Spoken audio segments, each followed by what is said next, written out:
Today we're going to clear paper scraps inside the drum on your Brother HL-L6200DW.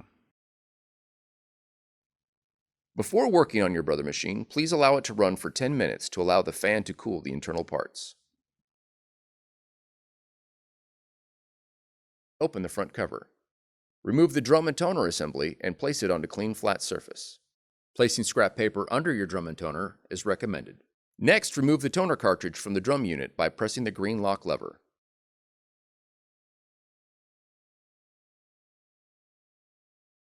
Carefully examine the drum for obstructions, such as labels, tape, or ripped paper. Remove any obstructions found. Be careful not to touch the drum rollers during this process, as this can cause print quality problems. Then, reinstall the toner cartridge into the drum unit. Listen for the cartridge to lock into place.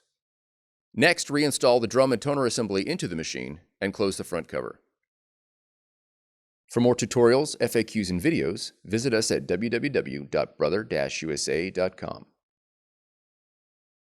If you found this video helpful, be sure to subscribe. Thank you for choosing Brother.